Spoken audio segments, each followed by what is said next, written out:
Hello and welcome once again to Fan TV, the show that football fans are talking about. Before we kick things off tonight, I'd just like to say that here at Fan TV, our thoughts are with all the friends and families of all the players and everyone else involved in this morning's plane crash in Colombia. It's a terrible disaster and our thoughts go out to you. The Premier League was well and truly on fire at the weekend with the top four in the table taking wins. Chelsea looked to be in trouble as a belter from Eriksen put Spurs ahead in the 11th minute. The Blues came from behind, however, with a spectacular right-footed effort from Pedro to equalise in the 45th. 6 minutes into the second half, and it was the turn of Victor Moses for Chelsea, scoring what proved to be the winner and continuing Spurs' depressing record at Stamford Bridge. 30 games there without a win, dating all the way back to February 1990. On Sunday, it was Arsenal's turn to shine against Bournemouth after a run of 3 successive draws. The teams were pretty evenly matched for the most part, but the Gooners were the team to capitalise with 3 sailing into the net. Sanchez scored the first in the 12th minute, but then disaster struck when Monreal gave away a penalty in the 23rd. Callum Wilson fired it home to equalise, rattling the home team. Sanchez battered one off the crossbar, but it was Walcott who managed to get Arsenal ahead again when he headed in a Monreal cross. Sanchez sealed the deal in the 91st. The final score, Arsenal 3, Bournemouth 1. It's a Gooner in the house. There was upset in the Championship with Newcastle losing at home to 20th place Blackburn Rovers, and Brighton closed the gap at the top of the table to only 2 points with their 2-1 win over Fulham. With wins for Reading, Birmingham and Leeds, things are certainly getting exciting in the second tier. Before we get our first guests out here on the lime green sofa, it's time to look at the best bits from last week.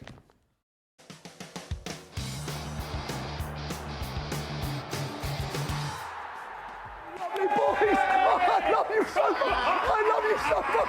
Oh my God! I love you so much! Prior to Man United not playing very well, you ask Man United fans, they were like, we're going to win the league. A lot of them were saying No, it's not just hold on. Let me just hold on. No. I'm in now. No, you can't finish. That statement has brought me in. That statement has activated me. I'm back in. I can't even stop. You're going to give me a second. But the reality of the fact is, not only were you Man United fans saying that, everyone was saying that. Where does the door go, Stu? Where does that door go? Yeah. That door goes to my hallway, which is where I do all my Stewart, where does your door go? Are you sure it doesn't go to the Europa League, Stu? Oh, quality! Touch me! So Southampton put up a tweet to say 20 years ago today, Ali Dia almost netted on his Saints FC debut. Ali Dia, what a legend. A Tottenham fan made the mistake of tweeting "slow day at the office," to which Southampton's verified account replied, "We're actually getting ready for tomorrow's UEL game. Sure you'll know all about that very soon." Really good that from Southampton. Well done, Southampton. You've had a tweet in, let's take a look at it. Not sure who it's from. Oh, that is quality. Oh, love it. Look at that. Oh my. Back when I was in shape, I was in good shape then. As soon as you got off the plane from AEK Athens, you came straight here. That is unbelievable. Craig, look at his hairline. Unbelievable. They did me dirty. Unbelievable. You gonna make yourself useful, mate? Me?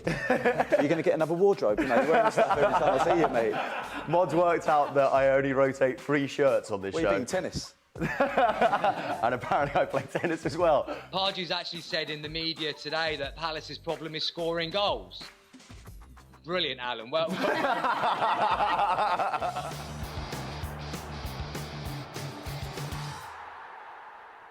You know who his dad is? Trevor McDonald. And we've got loads more where that came from. Here's what's coming up on tonight's show. First up, fresh from their 1-0 defeat to Stoke on Sunday, it's Watford fans Hilda and Colin. The master debaters are here. There they are. Note to self, be careful how you say that. Yes, at 8 o'clock I'll be joined on the lime green sofa by Christopher, Michael and Sean to talk Wolves and maybe a little bit of Burton Albion. See how it goes. Also at 8, it's our regular trip to United Stand. Ross Harrington is here as we've no idea what has actually happened to Mark Goldbridge. Perhaps he's fallen into a K-hole. Mark, wherever you are, we miss you and we hope you're safe. At 8:30, it's the turn of the UCL women. Yes, I'll have no less than 5 lovely ladies, diddly-diddly, from the team joining me here in the studio. And then at 9 p.m, it's Tales from the Top Flight. Yes, the legend that is Chris Darwin will be on the Skype thingy to amuse and entertain us. And also at 9 o'clock, we'll have our obligatory Gooner. Yes, Jermaine will be taking us all the way up to 9:30. Let's hear it, Jermaine. That's Jermaine. That's what's coming up here on Fan TV. And as always, our first Twitter poll is up and running. We want you to get voting on that. It's your show. Get involved. Let's take a look-see at tonight's poll. Here's the question. Which player will be missed most by their club due to injury? This is how you've been voting so far. 24% say Cazorla, 10% Connor Witcham from Palace, 60% Philippe Coutinho, Liverpool, 6% Company, Manchester City. 124 votes so far. If you want to vote on our first Twitter poll tonight, there will be another one later on in the show. We're live on until 9:30. Then tweet at FanTV UK. Get involved. And talking about fans, it's time to get our first guests on the sofa. It's our Watford fans, Hilda and Colin. Hey, Hilda. Hello, my lovely. How you doing? Lovely to meet you. Lovely to meet you, Colin. Oh, my not cold. Is it my cold? I'm full of cold. I'm sorry. I'm full of cold. And who is this? This is Maisie. Maisie. Let's hear it from Maisie, the mascot. It's a big round of applause there for Maisie, the mascot. We're missing Carl. So. Okay, Carl is also a mascot. No, he's stuck on the M25. He's in Southend. He's in Southend, stuck on the M25. It's the road to hell. So we've got Maisie, Hilda, and Colin. Okay, let's talk Watford. A very, very controversial game at the weekend. The good points. Let's start with the positives. You are 8th in the Premier League, 18 points. 2 points behind Manchester United. On the whole, yes. What do you want? Good season so far, Colin? We'll take it. You take it? We'll take it. So if somebody had said to you, Hilda, at the start of the season, by November, you'll be 2 points behind Manchester United, you would have taken that, Absolutely. I'd rather be 2 points ahead of them. But... Well, that might happen the way things are going. You never know. We were briefly. But... you lost at home to Stoke at the weekend. I'm sorry. Courtesy of a Gomez own goal in the 29th minute. Hilda, what happened? We're still asking that question, I'm afraid. Yeah. None of us. There's been Adam's lots foul. of... Yeah, it was a great team choice. Yeah. I think everyone was quite excited by the team choice. We a pretty similar team to where we beat Leicester the week before. Sure. And just on the pitch... No, I think Stoke turned up and played a good game. I think we got our tactics wrong. They're a very different team to Leicester. They're very physical. Yeah. We didn't match that physicality, and then when we did, we just ended up just getting cards and being really back-chatting the ref, which doesn't go down very well. And then obviously every decision went against us, and you know everyone blames the ref, but he wasn't a great referee. And was he shocking? He was, and he he stopped was. the play. We were talking about it earlier. He was stopping the play. There was the foul just before the goal that he missed. So, to be fair though, but we have to give it to Stoke. Give it to Stoke because they actually played a lot better. They were better on the ball than us. We were just chasing ghosts.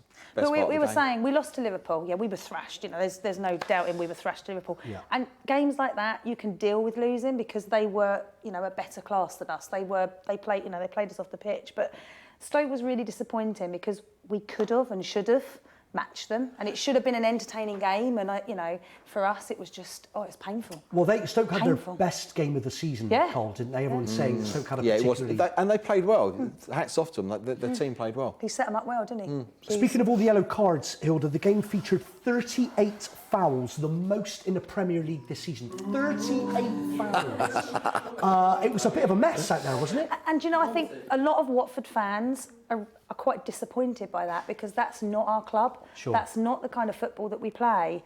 And, something's happened. I don't know what it was, whether we're hoping that's just kind of an isolated incident. But for me, watching some of those players out there, I think it's also the fact that the ref, it was a very stop-start, so he was stopping it and he wasn't allowing They were getting really frustrated. Yeah, it wasn't allowing the game to flow. And I think it was just a lot of frustration involved. But stupid, like, players pulling, silly schoolboy errors. That so what happened then? What was the change? If you're saying it's somewhat of an anomaly for Watford, if it's Watford not our style. Well, you say anomaly, but actually we've got the worst disciplinary record this season. Record of the season so far. Yeah, well, booze on the floor. Yeah. and booze from us, because that's not the kind of football that, as a fan, you want to go and watch. I don't want my team to be, classed as a dirty team. I want to go and see some, classy football played on the pitch. So what's happening in the dressing room then? Why isn't your manager stamping this out? We don't know. We don't know. We don't know. I don't But think look it's at Leicester last week, the week before, pretty much the same team. Well. And it was lovely to watch.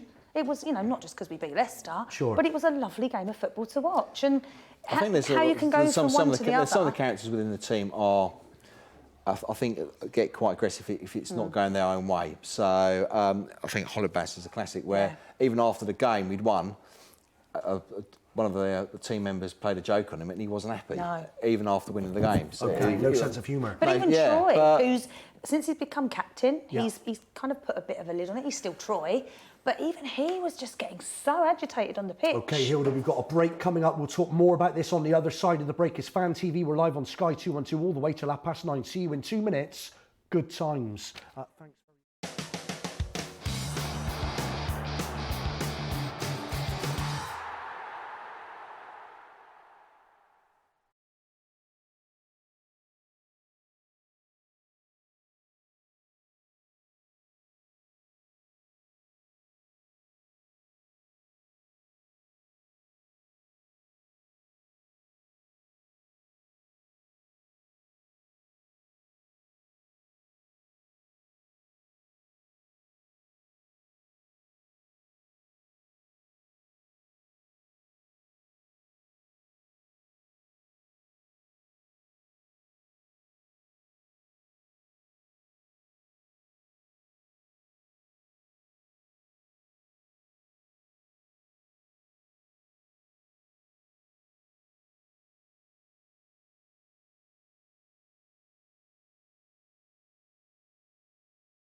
Yeah, Carpe Diem, Hilda. Carpe Diem. Welcome back to Fan TV. We are live on Sky 212 all the way till 9:30 is our new time, of course, 7:30 till 9:30, Tuesday through to Friday.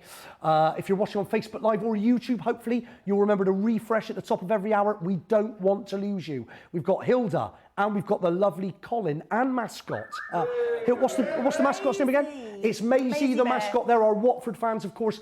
We'll be back with a hot Watford-based chat just after we've taken a look at 5 things we learned from football the past weekend, courtesy of our friends at Football Fancast. Take a look at this.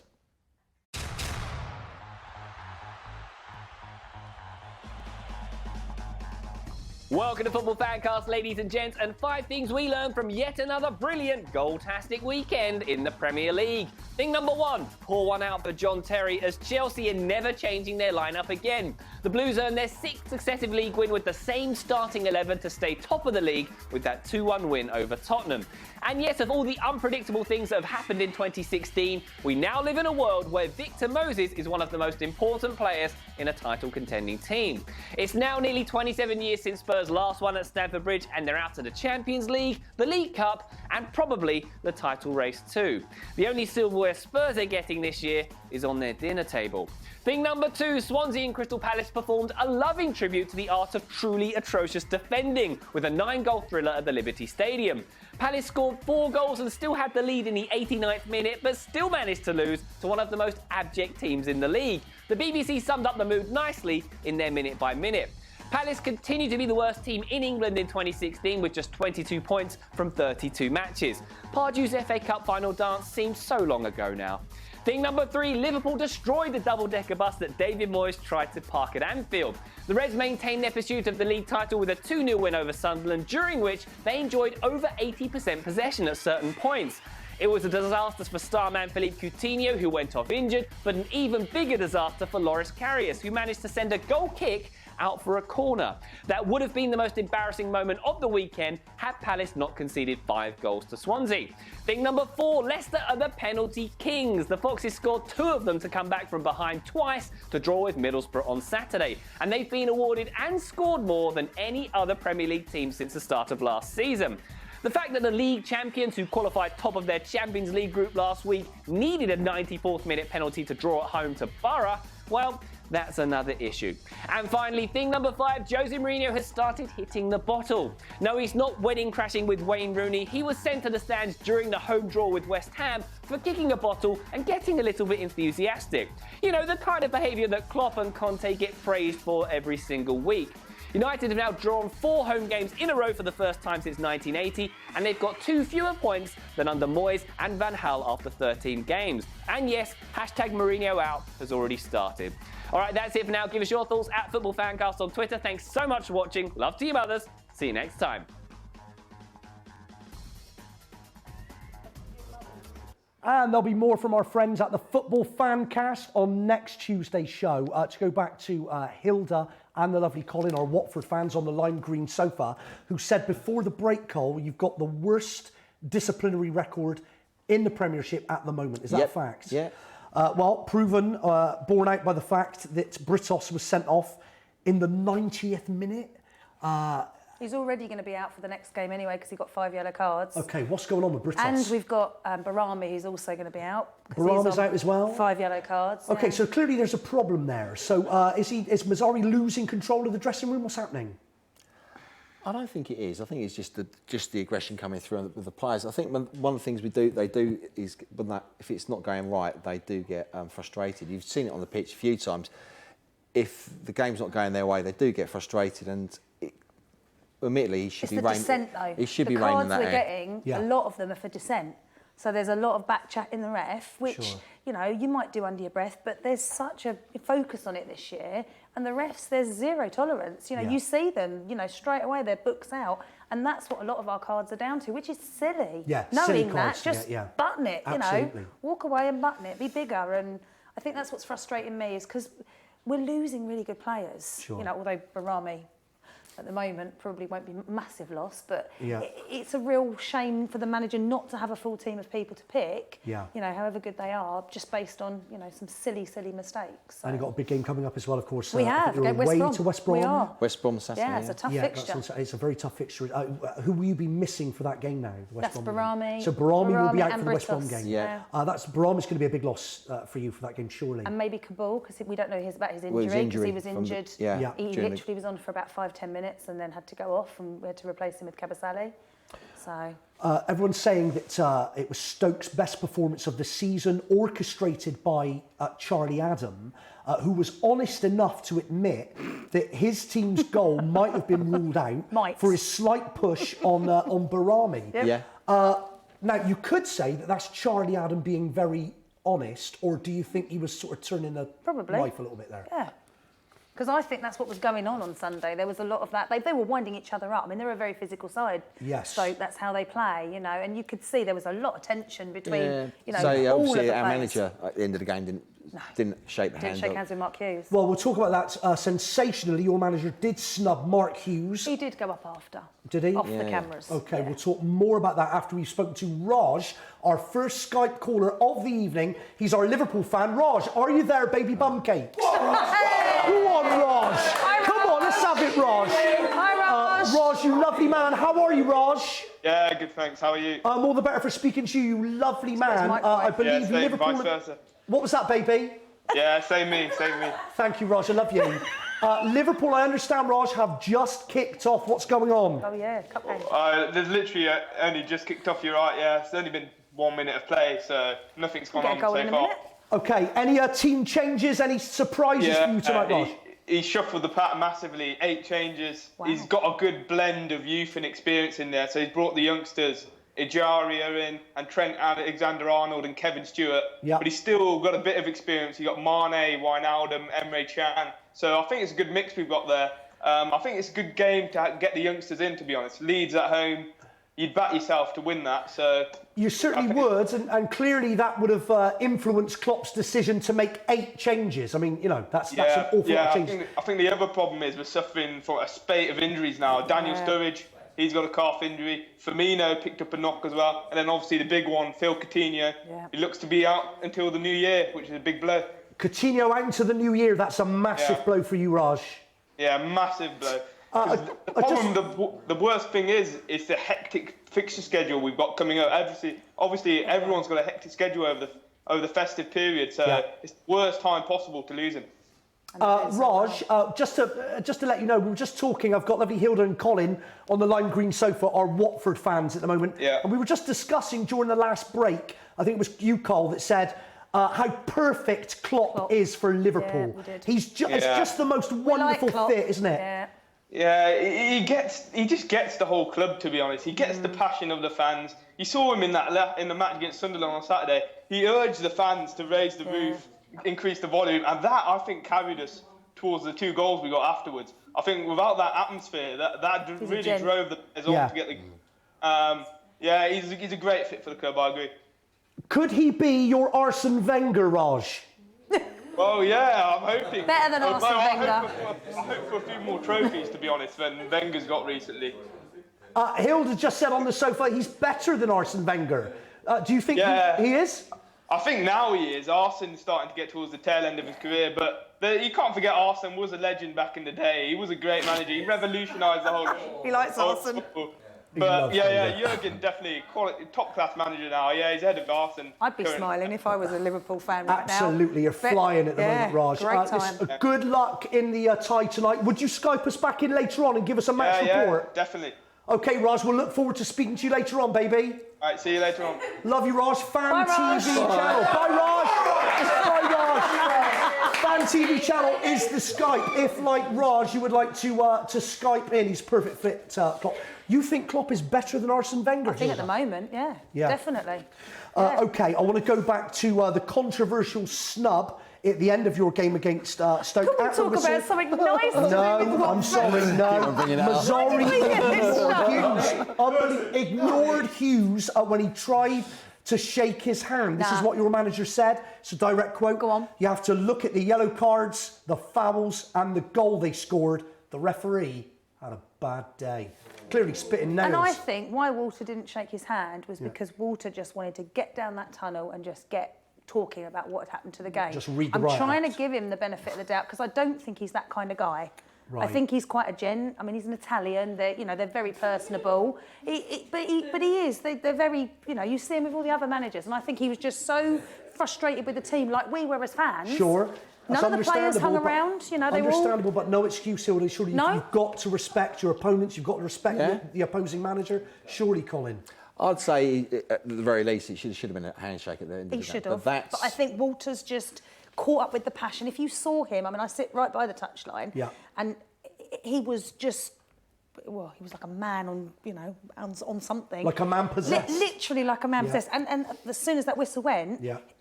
literally straight down the tunnel. I don't think it was an intentional snub. And we do know that he did go after the game and actually go and find Mark Hughes. And I don't think Mark Hughes would, you know, he would have a massive problem with it. But the media can make a problem. Well, true, but nonetheless, he was snubbed. Hughes was snubbed. He did make a comment directly afterwards. He was snubbed, Cole. Yeah? Even Colin's agreeing. He was snubbed. Oh, I know, but it's, you know. How passionate does he get if you sit close to... Very. Really? Very. I mean, it's just very animated. I mean, you can't understand a lot of what he's saying because obviously he speaks in Italian. Sure. But you can certainly understand the emphasis of what he's trying to say. You get the gist. And on Sunday, it's probably the most... I mean, he's always animated, but it's the most animated, especially with the referee and the fourth official. Yeah. He was getting, you know, quite agitated. And so to go back to the goal, do you think Charlie Adam is right? Do you think that goal should have been ruled out? To be fair, the referee should have spotted it. He didn't spot it, therefore it stands. It's as simple as that.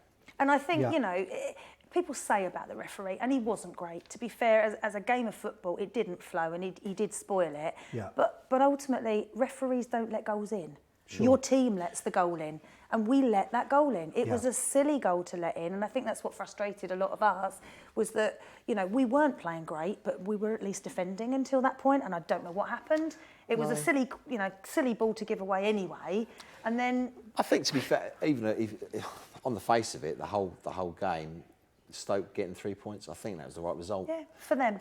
Unfortunately, as a Watford supporter, but we just weren't at the game. Well, Charlie Adam, very honest, Charlie Adam said, I think it was a foul, really. I pushed him. So direct unusually honest. Yeah, they said that as we were walking out the ground. That was coming out as we walked out the ground. Okay, Colin, thank you. Hilda, Colin. Thank you so much. Maisie, love you. We'll be back. Take another break. We'll be back with the master debaters. Good times. Thank you.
Here's what's still to come on tonight's show. Welcome back to Fan TV. Very shortly, we're going to have a master debate. The master debaters. I hope they've brought their own tissues. And we're also off to United Stand. Ross Harrington is here standing in for Mark Goldbridge, who's fallen into a K-pit. We'll be chatting to him very shortly. At 8:30, it's the turn of the UCL women here on Fan TV. Somehow I don't think we're going to get all 5 of them all on the sofa at once. I might have to split them up. And then at 9 p.m, it's time for Tales from the Top Flight. Yes, the legend that is Chris Darwin is here for his usual sarcastic commentary on this week's Premier League football. And also, at 9 o'clock, Gunnar Jermaine. Let's hear you, Jermaine. Jermaine will be joining me, and I have a confession to make. I love the Arsenal. There, I've said it. Is out in the open and can never be taken back. I love the Arsenal. That's what's still to come here on Fan TV tonight. So, let's get master debating with the master debaters. Please welcome Toffer, Michael, Sean. Hey Toff, how you doing, buddy? Lovely to see you, brother. Michael, great to meet you. Oh, love you, man. How's it going? Sean, how you doing? You lovely man. How's it going, Sean? Take a seat, guys. We will talk all things Wolves very shortly with the master debaters. But first, we've got Ross from United Stand on the Skype. Ross, are you there, baby? Well, Ross. Well, Ross. Hey, Justin, how you doing? How you doing, you lovely man? Ross, we've got the master debaters on the lime green sofa at the moment. We'll be discussing all things Wolves with them very shortly. But I understand you've got some Manchester United master debate for us right now, Ross. Is that right? Yeah, definitely. You know, it was a mixed bag, the last game that we played against West Ham. And, you know, I think we were disappointing performance-wise. But yet again, I feel like there's this conspiracy building against Manchester United at the minute. And it was... How many managers have we seen, you know, showing a tiny bit of passion and getting away with it? I mean, even Klopp was swearing at 4th officials on the weekend. The first bit of, controversy that Mourinho shows, they can't wait to send him to the stands. And it's becoming a bit of a joke in my eyes. Well, Ross, let me bring the master debaters in on this. Toffer, let me ask you, because you reacted quite vehemently to that comment from Ross there. Yeah. Do you think that everyone has it in for Manchester United? No, I just think Man United fans have that sort of attitude towards everybody else. As soon as anything goes wrong. Yeah, it's everybody else's fault. They don't look inside and blame the team. Ross, you're not looking inside yourselves, you're not blaming yourselves, you're looking to blame others. Is that a fair comment from Toffer? Tragic, Ross. You know, it's a fair comment because a lot of our form is down to ourselves. You know, we've had 4 draws, and a lot of that's down to a poor finishing from our strikers. But yet again, it always seems to be a celebrity ref from the FA that wants to make a name for themselves in a Manchester United game, because the referees are aware that there's probably about 50% more people around the world watching a Manchester United game as there is any other club, and they want to make a name for themselves. That's an assumption. That's an assumption. Where's your facts? It's not an assumption. We're the biggest club in world football. Hang on. If you go by a percentage of fans around the world, that's a fact, because in China, and in Asia, we've got hundreds of millions of fans. And these referees want to make a name for themselves, and they know that they're getting all the back pages by making wrong decisions against us. Sean, Manchester United, biggest club in the world, would you say? Not really. How many of the United fans are actually in Manchester, though, Ross? That's the question. Hang on. There's a misconception here, because if you go by a percentage of fans outside of Manchester, there's probably about 99% of Manchester United fans outside of Manchester. But in Manchester, if you're going by percentage of fans in Manchester supporting Manchester United, it's 70-30 against Manchester City. The problem is Man City fans have 100,000 fans and they're all in Manchester, where Manchester United have 300,000 fans in Manchester and then 100 million fans outside. Michael, let me just go back to that point. Let me ask you, is there anyone other than Manchester United themselves to blame for the fact that they're not doing very well at the moment? No, definitely not. It's poor choices by Mourinho. It's poor performance on the pitch. Pogba, you spent how much on him? 80 million. Or more than that. All he's brought so far is that. Surely Michael's points are fair, Ross. Hard to argue with. They're not doing it on the pitch. Mourinho's not making the right decisions. Elements of truth to those comments, surely? No, I agree. There is elements of truth, and we could have made a few decisions, and it would have gone elsewhere. Ibrahimovic just missed countless amounts of chances. I disagree with Pogba's form. I think Manchester United form is a reason why Pogba's not getting the highlights, but he is consistently being one of our best players on the field. One assist. Ross, what about Pogba's blatant dive at the weekend? That was outrageous, wasn't it? It was a dive. I totally agree. But there was quite an outrageous challenge coming in before the dive, and he did jump out. He dived. I'm not getting away from that. He did jump out the way of a challenge and sort of went down in a bit of a heap. But there was no reason to dive in the middle of the pitch, and he did it, and the ref booked him. Mourinho kicked a bottle. How many managers I've seen kick bottles over the years and not get punished is ridiculous. But yet again, the referee looks across, sees Mourinho and thinks, brilliant, I've got another chance to make a name for myself here. But it's an easy argument to make, I suppose, that Mourinho was providing the referee with the opportunity to send him to the stand.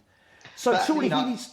But everyone's, and us Manchester United fans have been very critical of Mourinho showing a lack of passion at Manchester United. You're going into press conferences almost looking a bit depressed. So for United fans, this is what we've been willing out of Jose Mourinho, to show some of his old anger. And he shows one little sign of that, and he gets sent off immediately. And like I said, I don't want to keep bringing it up, but Jurgen Klopp was verbally abusing a fourth official on the weekend and got praise from the media for it. Jurgen Klopp, look at the way he is, it's brilliant. Mourinho kicks a bottle, his own drinks bottle, gets sent off, and there's a clap.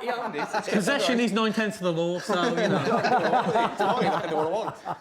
Ross, I suppose the positive thing, though, is last time Mourinho was sent to the stand, you won your next game. Yeah, exactly. And it shouldn't really have a huge effect because, most of your team talk is done beforehand and you set your team up to play for 90 minutes. So it shouldn't really affect the course of the game, to be honest. But I think there's form coming from Manchester United. I know we've drawn our last 4 games, but there's a different aspect to how we're playing football at the minute, and it is quite positive. We're attacking well. There's mistakes happening all over the pitch, which as soon as we iron out, you're going to see some serious form from Manchester United, and it's coming soon. What if you're unable to iron out those mistakes, though, Ross? Because there seems to be an awful lot of mistakes at Manchester United at the moment.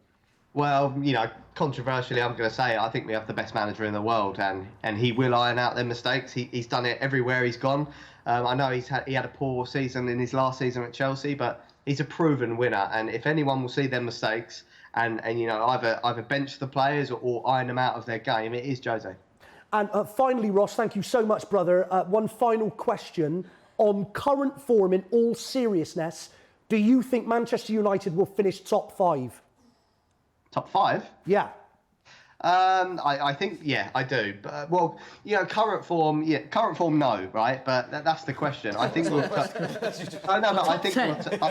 think we'll turn this form around. But in current form, no chance. You're not gonna get top 5 winning, drawing 4 games in a row. But this form will turn around, and I think the team is playing well. It's just there's a little bit of luck, and there's a few key decisions being made in games that's going against us. Okay, Ross, we love you, baby. Thank you so much for Skyping us in. We'll speak to you again next week. Listen to our podcast, Ross. Thank you, Ross. Masturbators, listen to our podcast. Lots of love. Thank you, baby. Cheers, Ross. That's Ross from United Stand. Just to be clear, Ross from United Stand thinks, based on current form, Manchester United will finish outside the top 5. Based on current form. If you're a Manchester United fan, do you agree? Do you disagree? Or what are your thoughts? Even if you're not a Manchester United fan, get in touch. Skype, call us, Fan TV channel. Email us, joinin@fantv.me, or tweet us at FanTVUK. I said it during a break earlier, Michael. Yeah. On current form, I don't think if this continues, I don't think Manchester United will finish in the top 5. No, I don't think so. Top 5. There's 5 better teams at least in the league at the moment. So. Okay, shall we talk Wolves? Do we have to? Yeah. 21st in the Championship. You've played 18, you've won 4, you've drawn 6, you've lost 8. 18 points. Your last game away to Sheffield Wednesday was a 2-0 loss, Toffer. Nice. Bad times at Wolves at the moment? Yeah. But we just need to, I think we need to be patient with Lambert. I think he's got the right the right idea, and he's going to push us in the right direction. I hope. Yeah. But it remains to be seen. It spends how he spends in January. Really. That garnered a laugh from you, Sean. Do you think Paul Lambert is the man to push you in the right direction? Yeah, definitely. It's just whether they'll give him the time to do what he needs to do. You know, the managers at the moment don't get a lot of time to do anything really. It's all result based, isn't it? So you think that's the issue with your board and whether or not they will give him enough time? It's the issue with Wolves in general. We had Zenga at the beginning of the season. He didn't get a pre-season to warm players up the way he wanted to, and he got 14 games in charge, and they've sacked him already.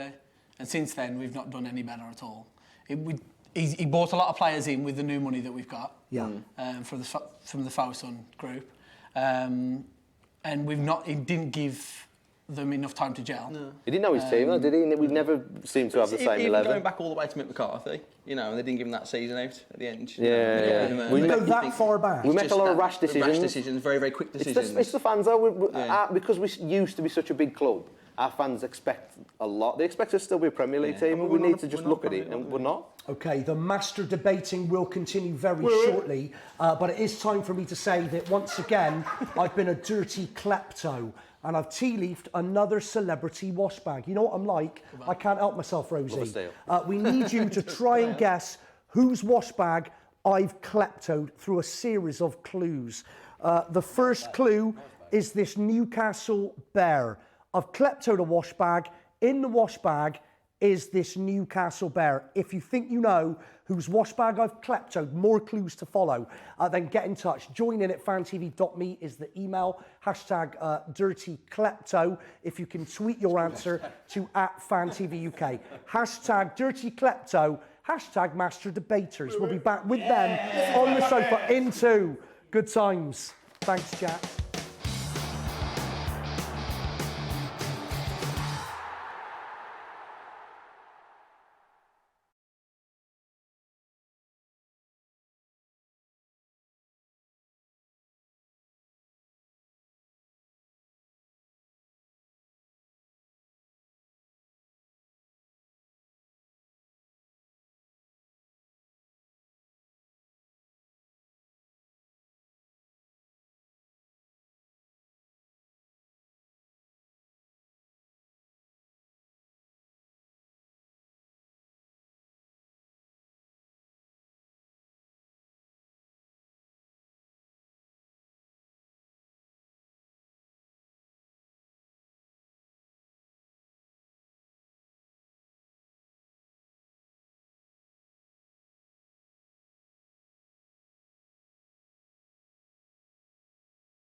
It was just a series of intense master debates that followed a lot of sleeplessness. Welcome back to Fan TV. We are live on Sky 212 all the way till 9:30 is our new time slot, 7:30 till 9:30. If you're watching on Facebook Live or YouTube, hopefully you've refreshed. Don't forget to do that at the top of every hour.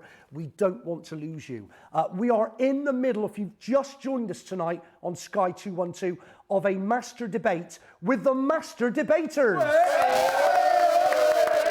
Toffer, Michael, Sean, if you would like to follow the Master Debaters, how can we do that, guys? Because you have a top podcast as well. Yeah, we do. We're @_Master Debaters on the Twitter. @_Master Debaters, Yeah, and your podcast is called Master Debaters. Yeah, We're on perfect. iTunes, Podbean, SoundCloud. We're on all that. Anywhere there's a podcast, you'll find us. Just Okay, search Master Debaters @Master Debaters on the Twitter. Master Debaters. And it's a brilliant podcast, trust me. So well worth subscribing to and listening to. Okay, they're Wolves fans, by the way. Lots to talk about. One standout fact for me, and I can't believe this, there was a very, very good chance, in fact, he verbally agreed to take the job, that your current manager could have been the current Spanish national team. I always struggle with the name. Lopetegui, is it? Yeah, Lopetegui. like Now, he'd verbally agreed to take the job, hadn't he? Yeah. I was so excited when it came out that he was going to take the job. Yeah. And then next day, we've got he took some the Spain job. Some random person, yeah. What wasn't it a delay over the takeover? Wasn't it that? Yeah, so we had him It in took practice. ages, didn't it, take off? We had It took absolutely ages. a Portuguese agent overseeing everything Yeah. for both sides. And there was a lot of talk about a lot of Benfica players coming over, a lot of links with Benfica. Yeah.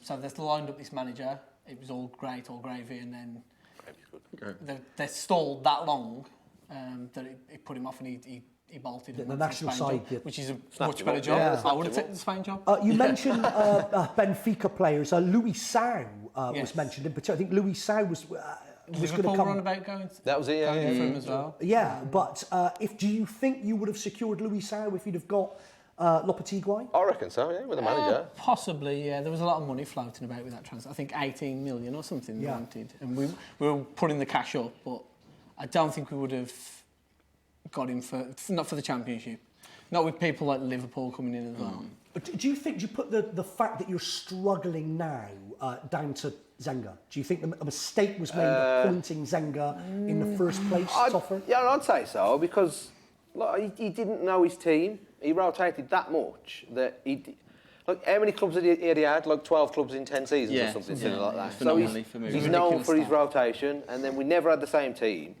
And recent interviews have come out with the players, and they've said they were very confused with his training. Right. So, in what way were they confused? He had a weird philosophy, apparently. Oh, really? So Lambert's come in and he's pushing for simple football. Yeah. He pretty much said, score more goals than them. Which will do it. I want to bring Which will do simple it, yeah. football, but what was Zenga saying that was confusing them then? Stand on your head. Well, it's the old Keegan approach, isn't it? Yeah. If they score 3, we'll score 4. Yeah. Score more than them. That's how you win the game. You win the game. Yeah. Absolutely. So what was Zenga's weird philosophy? Do you know? Can you shed any light on this, Sean? No, I'm not sure to be fair. I just know it just didn't click. That's just the general feeling you got. I don't think anyone said anything directly, but I know the people were saying they weren't happy with it, and they just weren't happy. But I don't think nothing specific's come out. I mean, was he talking sexy football? Was it that kind of thing? I think every shorts were up and everything. It was the scuba gear, I think, that really confused Bring them everyone. shorts back, that'll change our It form. was the scuba gear that did it, I think. So Lambert's come in, he's done away with the Got rid scuba of the scuba gear, gear. Yeah, that's gone. Back on that. and let's keep things. Let's score more than them. Let's score more than them. We'll score more than So them. far, Which not working. is a philosophy, it's in a bad one. Wolves directors have said the aim is to be promoted from the Championship, followed by a higher goal in the Premier League. You're laughing, Toffer. How realistic is that objective? It's typical for Wolves fan. Because we just assume that we're still this big club that we was years and years ago. Yeah. So we're not. We've got to look at the fact that we're at best a mid-table Championship side, and once we figure that out, then okay, now we can push on and start looking. Solidify the Championship and then move on from there. But we'll get in the Champions League next year. We just need time, don't we? Need a few seasons, just consolidate, get Let's some good become a players in. Championship team. Let's do a bit of a Leeds and then start ticking on from there. So currently sitting in 21st place in the Championship, even a promotion place is going to be a struggle, isn't it? Yeah, of course it is. The league's tight. There's not a lot of leeway between points. Michael, some fans tweeting already that Lambert could be on his way out. How ridiculous are typical Wolves. It's typical Wolves. You can see it happening, but it's No. He'll get till at least the end of the season. If it's not good enough, then maybe. But we'll see where we are. The Chinese owners are going to want improvement straight away, Sure. and they're going to want us in the Premier League. That's what they want, and they think they can throw money. And then that's just going to buy us the Championship and then buy us a solid Premier Oliver, buy the Championship, Oliver. What for Chelsea? Is that? Just buy everyone. But it would seem, and it's being proved this season as well, that great teams get promoted from the Championship. Yeah, exactly. In the Premiership, you can buy a title. We've seen that before. It's happened before. You can buy your way to a title. But that doesn't necessarily work in the Championship, Sean. No. You have to be a great team. You do, Teamwork. yeah. That's how Burnley got promoted. It's a longer season. It's harder. There's less difference. I mean, we've seen it ourselves. 1 or 2 games can make a massive difference where you are on the table. Yeah, you need to string 3 wins together and you're back in the top half. Up there, True enough. But if, as Wolves fans, if you're saying that promotion this season is out of the question, how long will it take you, Sean? Seasons. If we can do it properly, 3-4 seasons, I think, to consolidate. You're nodding your head, Michael. No, I want next season. Oh, yeah. You want next season? I want next season. Okay. Have a bad season this season. And then we've had a season with these new players. A lot of the players that we brought in are on loan. They still not play very often either. We might be able to get them back because of ties with Benfica. That might be the kind of deal that we've got for them. If they're not going to play at Benfica, they might as well play for Wolves. What changes does Mazzari need to make? Who does he need to bring in come the next transfer window and the one after next summer in order to make that realistic? Some older heads. Experience. I mean, up front, they're all these strikers, 25. And I know youth's good, but you need that experience. Our most experienced players, Carlo Keem in goal, brilliant to have a man with experience there. And then Dave Edwards, who plays like an attacking midfield role. But apart from that, there's not a lot. Messi would be a good shout. Your oldest player is 25. No, oldest striker. The oldest striker is 25. But generally speaking, it's a young team. It's a very young team, very young team. So a lack of wisdom on the part. There's no brute. Like you get the bullish midfielder that you need in the Championship. You need someone to grab the scruff, grab the game by the scruff of the neck and push the team on. We haven't got that. We've got a lot of players that try and do, like, we've got the skillful wingers, but we can't get the ball to them. I mean, going forward over years, a young team's not bad, but we need something now, don't we? We need some older heads. We were talking to Watford, of course, earlier on, Colin and the lovely Hilda. How much could you do with a Charlie Adam in your side? That'd be perfect. Perfect player. I'd drive there and pick him up now.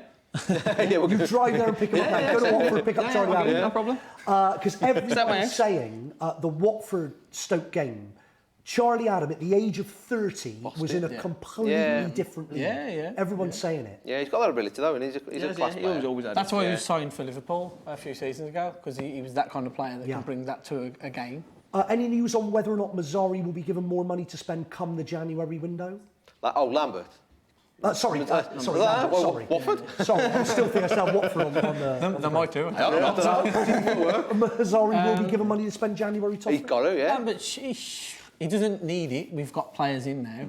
I mean, we signed a player for 8 million. He's played all of 3 games. Yeah, he just comes off the bench. And that's a lot of money in the Championship. Yeah. It's not cheap. So we don't need to be throwing that kind of money around. If they're smart, they'll give him enough to bring in a couple of seasoned veterans in the Championship, which is what we need. And then we'll go on. Get Robbie Keane back. Just get us. Don't get relegated this season. Don't get relegated. But do you think Lambert is the man to take you forward? No. He's not. No, I think he's the man to keep us in the Championship. No, we need to get us as a solid Championship He's a short-term plan. So you want a Steve Bruce? I would have loved Ollie. All the way. Would have loved him. Well, that's your next fixture, of course. You're away to QPR, facing my old mate Ian Holloway, who made an impact in the beginning. I think they lost at the weekend at QPR, unfortunately. How do you see that game going, Toff? It's a tricky one, because Holloway makes an impact straight away, doesn't he, wherever he goes? But they got unlucky the weekend. They had a player sent off within the first minute, I think, or something like that. Yeah. So, I don't know. It's tough for Wolves because every game we go into now, we're going, well, it'd be nice to get a draw. So, I don't know, we could push on for a draw. I think that would be nice. So you take a point, you have with a point away at QPR under Ian Holloway. OK, we'll just pause the chat there very, very briefly because let's update you on our first Twitter poll. I'll remind you of the question and let's see how you are voting. Which player will be missed most by their club due to injury? 24% now, Cazorla, 9%, Wickham, 60%, Coutinho, 7%, Company. Loads of votes coming. Keep the votes coming in. I don't think we're closing this yet. Guys, have you voted? And if not, who would you vote for? Coutinho all day. Coutinho all day long. All day. Company's been out a lot, so Man City have They're not missing him, they're not missing him. We will talk Arsenal, of course, later on, but bizarrely, still no news on Cazorla. as yet. We've also got a tweet that's just come in. Let's see who it's from. It's from a friend of the show, Daniel Walton. Is it me, or does one of these lads on the Fan TV sofa look like WWE superstar Sami Zayn? Just saying, like. Michael, no, it's Toffer. Me? Look at that. Yeah. I'll take that. It's actually we've got a picture with him. You're kidding. We've met him and he just looks like the same person. You've actually met him? Yeah. Have you got a picture up on your... could you tweet it later on? Have you got a picture? Right, tweet that picture later on. Daniel Walton, once again, my friend, you are absolutely spot on. Listen to our podcast, Daniel Walton. Listen to the podcast. Tell us again how to find the podcast. @_Master iTunes, Podbeam, SoundCloud. We're all over that. All over that. Okay. Let's talk. Christmas is coming. I mean, what is it, a month away, Rosie, before Christmas? Yeah! Sean, as a Wolves fan, who was on your shopping list this Christmas? Good question. Messi. no, seriously, I would get Robbie Keane. I think it's not a bad shout. Really? Yeah, Robbie Keane? because he's old Ed, he's a Wolves player, he's passionate. He'll score goals. He'll score goals. I think he's going back to Ireland. He's old, but we'll have him. Nah, get him back to the Wolves, where he started. Yeah. Who are you asking Father Christmas for, Mike? Someone along the lines of Charlie Adam would be good. But I think we need a striker. I think we need a striker that's going to bang in goals, because we've got Bob Vardson at the minute. He scored 2 this season. He's played most of the games. Yeah. And he scored 2. Top goal scorers, 3 goals. So the biggest problem for you, would you say, at the moment, is up front? Well, we can see too early on. That's our problem. Yeah. We're chasing too many games. We chase far too many games. Toffer, we've only got a minute left before the break, but all this chat about Wolves, I'm just checking my notes, and the boss, all this about you being a Burton Albion fan as well. That's him. That's me. Oh, Sean, what are you blaming Toffer for? He always does it. Always does it. Always do it straight to top every time. Standard practice. So a little bit of Burton Albion you like as well? Yeah, I've been up Burton Albion a few games this season. They're a bit closer to me sometimes, because I live not too far away. Okay. So I've gone up for a few games. I haven't been to the last few. They are much higher up the table, doing of course. They're at 19th in the Championship. Which isn't loads in the Championship. You glory hunter, you. Okay, listen, are we saying goodbye to the Master Debaters, or we've got to say goodbye to the Master Debaters? One more time, we want to come and follow you. How do we find you? @_Master Debaters. Where's my camera? Subscribe to Master Debaters. We got to go. We've got the UCL ladies up next. Back into Fan TV. Good times. Thanks, guys.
just a period of intense debate. Welcome back to Fan TV.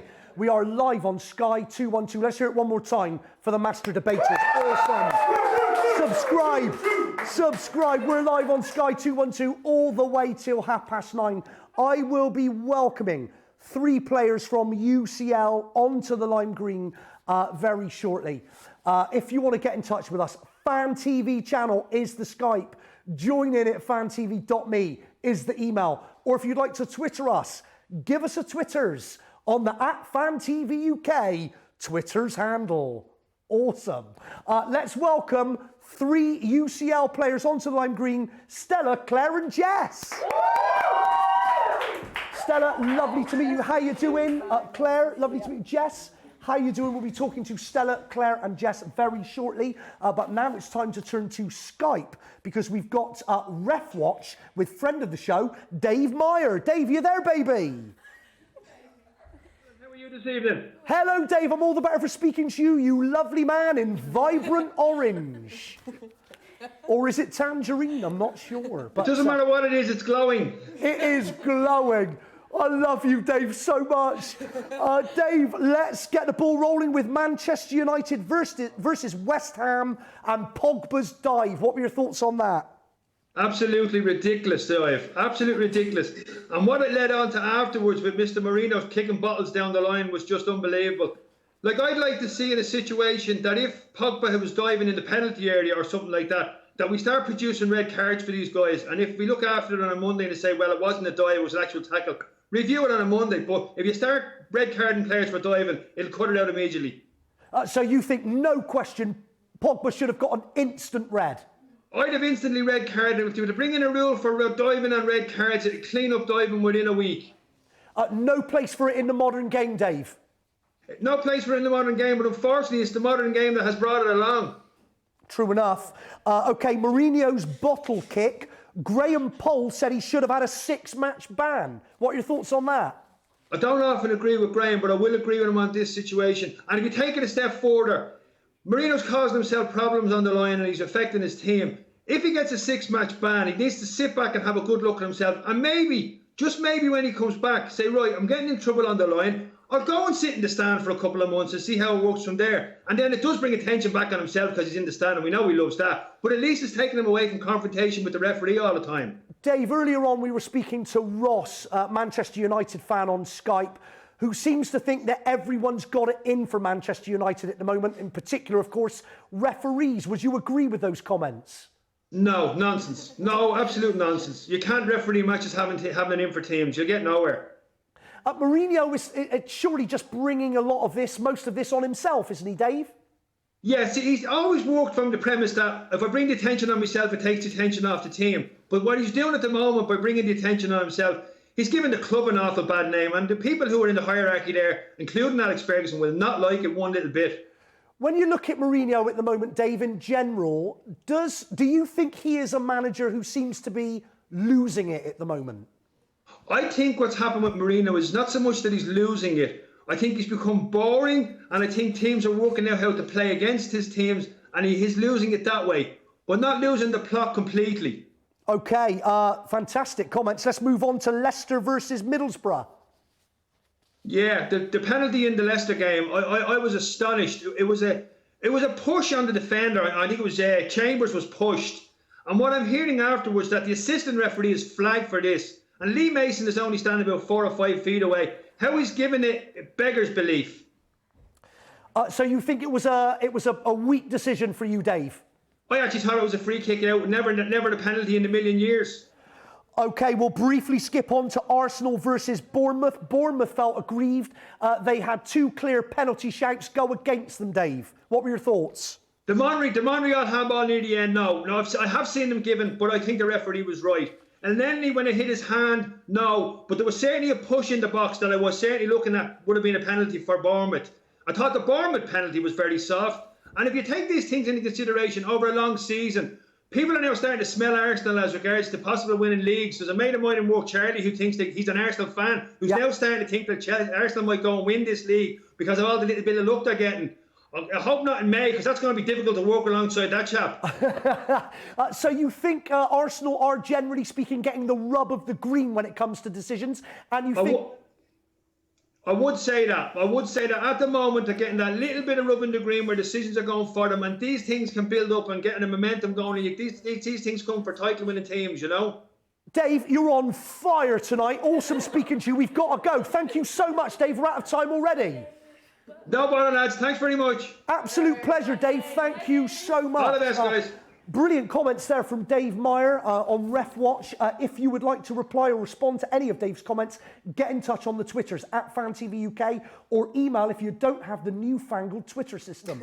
Join in at fantv.me. Please welcome Stella, Claire and Jess.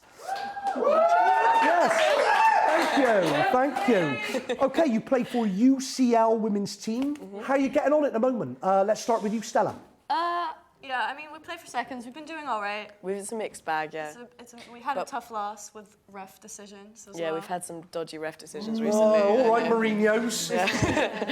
So you're not getting the rub of the green, unlike Arsenal at the moment, according to... Well, I mean, I want to dispute that, but... Dispute, Stella? Well, I mean, I think Arsenal have always had a tough time with refs. We've always, like, gotten the rougher edge of it, so I think now we deserve it. We deserve some decisions going in our favour. Claire, as a Chelsea fan, do you think Arsenal have always had a tough time with refs, or do you disagree? I don't think so. I think they just, they play the way they play, and that sometimes that goes against the way the referees want to play the game, but I think that they're just being a bit sore losers at the moment. Jess, this is a sign, though, that this could be Arsenal's year. When you're starting to get the rub of the green, you're nicking points, scoring late goals, decisions going in your favour, generally speaking. I think if we were going to win the league, it would have been last year, to be honest, because the big teams didn't perform and Leicester managed to grab it. But as things are going, I think it is possible, to be honest. Back to winning ways, though, against Bournemouth. That was a great result for you. Yeah, really good. I didn't manage to watch it because we play on Sundays, so we didn't manage to watch that game. OK, so talk to me about your game on Sunday. How did you get on UCL? I played for the first, so we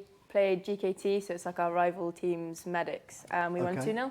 Good result. 2-0 win, come on. 2-0 win for UCL. Yeah, it put us top of the table going into Christmas. So. You're currently top of the table, that's fantastic. As always. Is there distance between you and second place, Jess? The team we beat on Sunday was the team that was top, so we've gone in front of them. It's a six-pointer. It's a six-pointer. It's an easy one. What positions do you play? I play centre mid. OK, who scored the 2 goals? Oh gosh. Leah, who's on the... No, Carolina. No? Oh no, our winger Keely scored and Carolina, so both newbies this year. Okay, fantastic. Yeah. What's the general standard like of university football at the moment? Is it very high? It's getting a lot better, I think. Is it really? Yeah. How does it compare with other nations, for example? I mean, does England have a particularly high standard of university football? I mean, I think compared to the US, it's much lower. But then in Germany, we don't even have university football. We definitely get a lot of affiliate students coming over from the US who play for their university teams, and they're really good. Yeah. Like our club is very international. We have a lot of players from all over the world who are really quite good. And have you all played since school days? Yeah. Because isn't it still a fact? It was certainly it's an interesting fact. I always find this fascinating that soccer in the USA is the most played sport at school level. Yeah. No, is that still the case? No, it is, yeah. But here, I wouldn't say it's the same. In my school, we didn't even have a team, but you just play outside, whereas in US, it's literally just your school and then college. So we're more club-based, but US is school-based. I find that amazing. You didn't even have a women's football team at your school. No, we did not. So how did you know that you would be any good? What set you off on your journey? Given the outlet at school?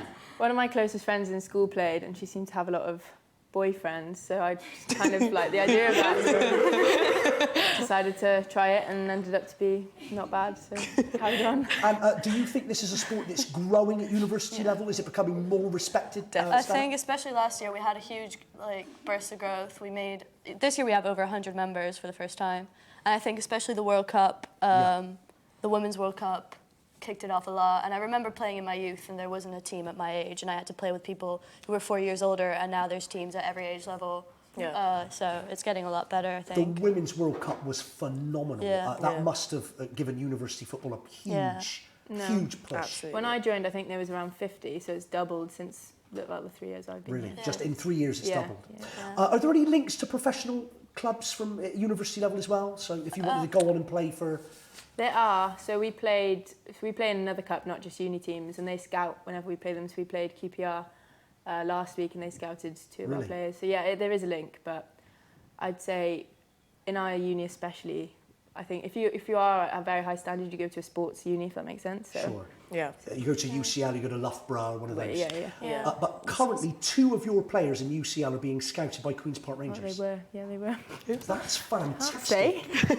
You can't say the names. No, I'm not allowed to say, sorry. Without mentioning names, obviously, but any idea how they got on and what their chances are of playing for QPR? I'm not sure if they would carry on in that, because we play on Sundays and Wednesdays, so if they were going to go to another team, they'd have to cut us out, so we're trying to keep some of us. Stop that. Keep the team together as it is. Okay, I could talk to you all night. I find this subject absolutely fascinating, but unfortunately, because I'm a dirty klepto, I've got to give you another wash bag clue. Okay, second clue. Actually, the second clue isn't in the bag. Oh. Watch out. Hello. Watch out, master debaters. Careful with that. Yes, Justin Lee Collins in Octopussy. So, well, it's my favourite Bond film, starring Roger Moore. Anyway, we're going to take a break. We will be back into a big thanks to Stella, Claire and Jess from the UCL. Don't go anywhere, it's Fan TV live on Sky 212, back into Good Times.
Leah Poonawala, most beautiful name I've ever heard. Welcome back to Fan TV. We are live on Sky 212 all the way till 9:30 is our new time. It's a hot lime green sofa tonight. We've had the UCL football team on. We've had the master debaters. Come on.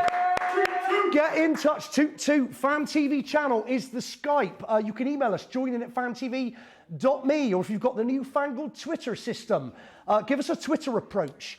@FanTV UK is the Twitter. Get in touch. It's your show. It's about you. Let's bring some more UCL onto the lime green in the form of Leah and Leah.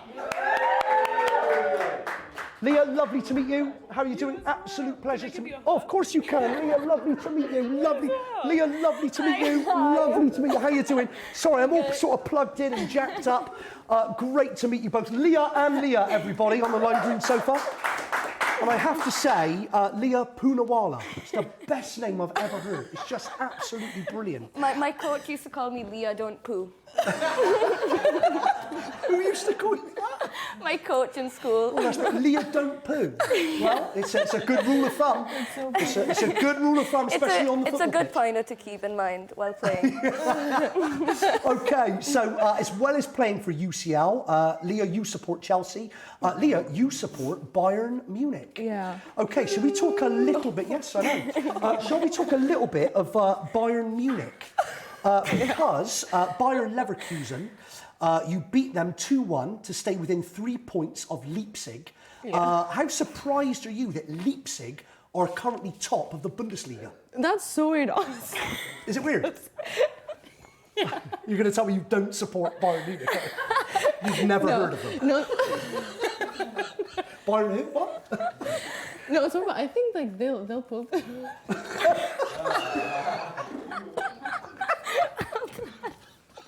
Do you support Bayern Munich? No, listen, my family has been supporting Bayern. We all love a bit of shamcrack on this show.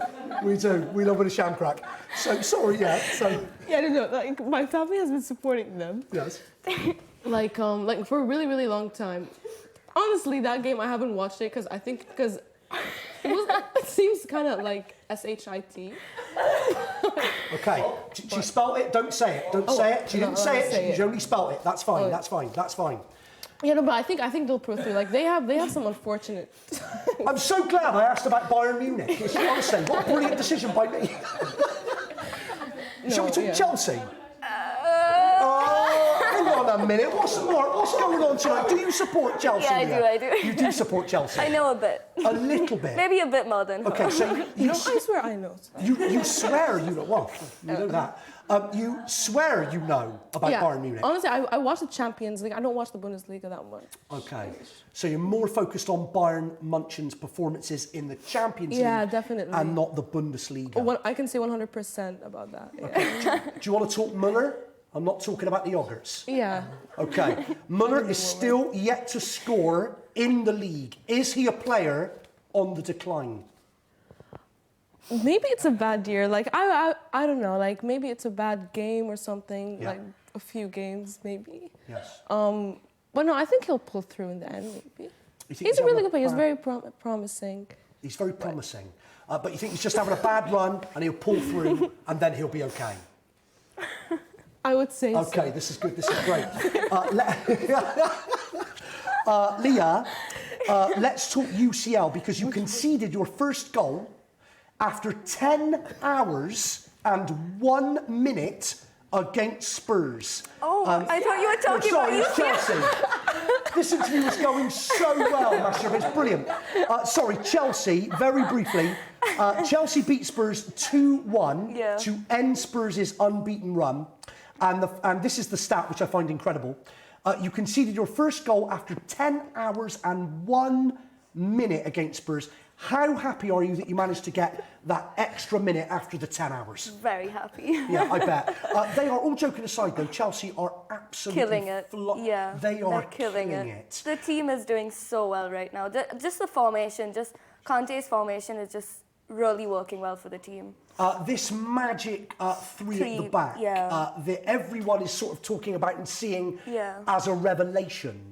It's the current sort of bang-on trend formation at the moment. Exactly, of course, it's been around for years. Glenn Hoddle first introduced it to Chelsea. Is this a formation that you've tried yourself in the UCL? I'm not sure actually. I don't. Maybe I'm not sure if we've had 3 fullbacks, but I mean we normally have four behind, and then we have normally always 1 striker up, maybe a striker just behind them. Okay. And then 3 or 4 in the middle. What position do you play, Leah? In the team? Up front striker. You're up front. Yeah. So most of the time you find yourself as the lone striker up there? Yeah. How many All of the games till now, actually. She's the #1 striker for the first team, actually. Come on. Come on. #1 striker. striker for the first. How many goals have you got so far this season? Leah? 7 goals. 12-ish, probably. Like 1 or 2 in each team. 7 or 12. In each game, sorry. 7 or 12. So is that is that all competitions? I mean, do you play? All competitions. Do you play cups as well as? Yeah, the league? yeah. So we have a Bucks Cup, which is only universities, Lussell, which is only universities, and then we have the County Cup. Yeah. But we just got knocked out of that, unfortunately. Okay. And yeah, we lost against QPR. Oh, you're kidding me. Yeah. You lost against QPR in the County Cup, but yeah. then you've also got them in the league coming up soon. Is that right? Or No. We just lost against them, and now we're Leah, not. are you one of the players being scouted by QPR at the moment? No. I wish. Would you tell us if you were? Yes, I promise. Okay. Leah, are you one of the players being scouted by QPR at the moment? No, I can tell you for sure. Do you play first team or are you second team at the moment? No, I'm in third team. She's the third team captain. Okay, third team captain. What position do you play? I'm centre mid. And how are things going in the third team at the moment? Are you? It's good. It's good. Sometimes we have like for example, last game. I mean, we're top of the league as well now, so that's good. Okay. But last game, for example, I had like 3 people drop out in the same morning, so we had to play with like 10 players. Oh, you're kidding. So that formation that you said, like 3 forwards, we had to do that. As well. That worked for you. That worked, but like not by choice. We had to. You were only able to fill 10 players. Yeah. So you were forced into. We were 13, but then like an hour before, 2 of them got like the bug. I know how they feel. I'm full of it. We've got Raj on the Skype. He's back with a match report. He's a Liverpool fan. Raj, you there, baby? Yeah. It's half-time. Liverpool leads. Talk to us, Raj. What's happening? Yeah, no, it's 0-0. Yeah, it's been a frustrating half, really. I think we haven't played awful, but Leeds have defended very well. We've had a few openings, but Leeds just defended doggedly whenever we seem to get some kind of opening. So they've done well, all credit to them. They've also been a threat on the break, I'd say. They've got a bit of pace up top, so we've got to be wary of that. And they've actually had the best chance when I was on Skype to you earlier. They had a big chance. Leeds have had a couple of chances, Raj, haven't they, Leeds? Yeah, they've probably created the better chances than us. So it's a surprise, really. But we've had all the ball. I think it was about 70% possession. I think we just need to shift it a bit quicker to try and move them out of position. Raj, when you came on earlier, you were telling us that Klopp has made substantial changes tonight, 8 changes to the side. What impact have those changes made? Who's standing out for you, or perhaps who's underperforming tonight? Well, I'd say the underperformance has probably been, as you'd expect the experienced players to step up. So Chan and Wijnaldum, they haven't actually played that well. So I'm looking for more from them because they're both in midfield as well. So they're responsible for creating and getting chances for us. So they're not impressed. But I think I'm still hopeful we can find a breakthrough. We saw the same against Sunderland on Saturday. It took a half to try and tire them out. I think we'll make it eventually. I just don't want extra time, to be honest, because we've got enough injuries as it is. So extra time would be awful. How's Mourinho doing at left back, Raj? Yeah, Mourinho's got forward. It's always a case with him, isn't it? He's strong going forward. But in defence, he hasn't been troubled. But we'll have to see whether he does get troubled in the second half. Are you going to get this goal? Do you look likely to get in a goal second half, Raj? No, not at the moment. But what I'm hoping is Leeds use up all their energy. So on 60 minutes, we've seen a lot of teams tire at Anfield. So I think that could happen. That could very well be the case here. So no, we haven't created much so far. Wijnaldum had 1 chance. Their keeper made a good save, but that's about it. Raj, finally, in all honesty, how disappointed will you be, really, should you go out of the EFL Cup tonight? I'm one of these who actually likes to win all kinds of trophies that are on offer. So I wouldn't sniff at winning the EFL Cup. I think a lot of fans do, but I think it's important that Klopp gets his first trophy on the board. Because as we've seen in other teams in the past, once you get the first one, the other ones can quickly follow. And Klopp's actually got a pretty horrific record in finals in the past. He's lost his last 5 finals. He lost 2 of us last year, obviously, in the Europa and the Carling Cup. So he needs to get his first trophy on the board. I think it's a key match tonight that we win and then move forward and try and get into the final. Raj, is the EFL Liverpool's only serious chance of silverware this season? No, well, I probably would have been believing that at the start of the season, but I've actually got belief that we can win the Premier League now. I think what Klopp's got there, he's got that team spirit together. He's made sure that if we're suffering from a setback in a match, he's always engendered a belief in the team that we can come back, strike back, and still win. We've got a never say die attitude in the team now. I think that's going to help us in a title race. I think the only big blow is that, as I mentioned earlier, Coutinho, that could have an impact. If we drop points while he's out for the next 8 games or so, that could be key. But I have a feeling we'll be in the race come March, and hopefully we can pull off that long-awaited title victory. Beautiful. Raj, an absolute pleasure to speak to you again, brother. We'll speak to you soon. Yeah, speak to you soon. Take care, Raj. Bye, Wave to Raj, everybody. Bye, Raj. See you later, Raj. Love you, baby. Bye, baby. Thank you, Raj. If you would like to Skype in, Fan TV channel is the Skype. We've got Leah from UCL, the UCL women's team, on the lime green sofa. Leah number 1, is currently captain of the 3rd team, and Leah number 2, sitting next to Leah number 1, is currently top scorer in the 1st team on 7 or possibly 12 goals. We're not entirely sure. Although there are just so many, that's why. you're scoring so many goals here, you cannot keep up with how many goals you are scoring. So the team in general at the moment, is it strong? Do you feel that you're getting the distribution and the service that you require? Very strong, yeah. Got a good coach, motivating coach. Who as well. who is your coach at the moment? Carl Fatierman. How long has he been your coach? 8 years. 8 years, Yeah. a long time. That's a long time in the job. Yeah. He's a brilliant coach. Yeah. He's a brilliant coach, so he's not set for the top. Very involved in the club as well. Okay, I think we've just got a tweet in for you. I don't know if it's a question for the UCL ladies. Let's have a look at this. This is from Jess Waddy. She's on 9 goals, currently the 1st team's top goal scorer. She thought it was either 7 or maybe 12. Turns out it's 9. A good estimate. Thanks for that, Jess. Leah, we have to say goodbye to you. Let's hear it for Leah and Leah, everybody. Thank you so much. Good luck for this season. We'll be back in 2 minutes as Fan TV. Thank you so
Thank you, please. Welcome back to Fan TV. We are live on Sky 212 all the way till 9:30. I'm Justin Lee Collins.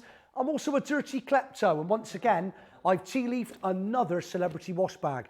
I'm just asking you whose wash bag I've tea-leafed. You've had 2 clues so far. Clue number 1 was a bear. The second, a Newcastle bear, to be more specific. Clue number 2 was this. Yeah. Careful, steady, master debaters. It's my shooter. Clue number 3 is on your screens now. Yes, it's Mr. Bump. Yeah, Mr. Bump. So you've got a Newcastle bear, you've got my shooter, and you've got Mr. Bump. If you think you know whose wash bag I've kleptoed, tweet at FanTVUK or email joinin@fantv.me. Let's talk Arsenal. Please welcome to the lime green, Jermaine. Hey Jermaine, how you doing? You lovely man. We will talk all things Arsenal very shortly, but first it's time for Tales from the Top Flight. Tales from the Top Flight.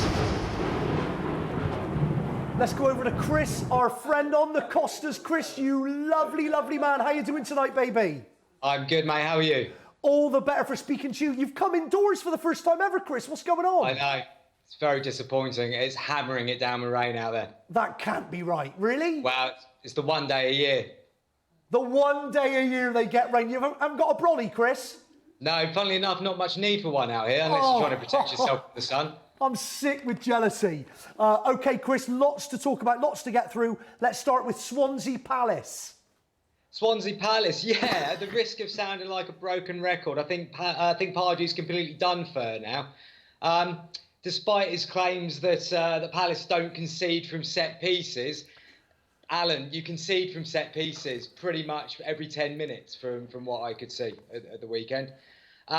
Swansea clearly really didn't know what to do when they found themselves in the lead and completely panicked. But then I think the Palace sort of players thought, hang on a minute, if we win this, there's every chance Pardew might stick around till the transfer window. So maybe we'll do the mannequin challenge for the remainder of injury time.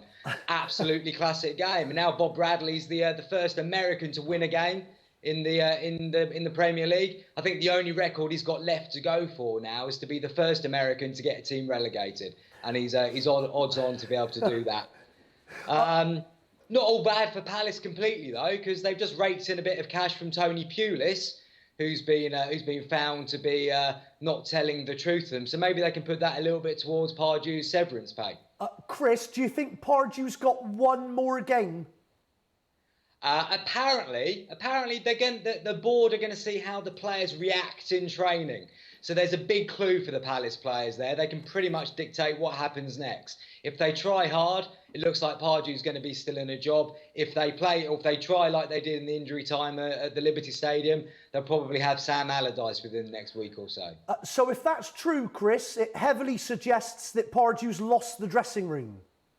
I think he lost the dressing room a few weeks ago. Zaha, as we know, is not massively happy. Andros Townsend's desperate to play on the right wing so he can do his one trick over and over again. And he's lost the dressing room.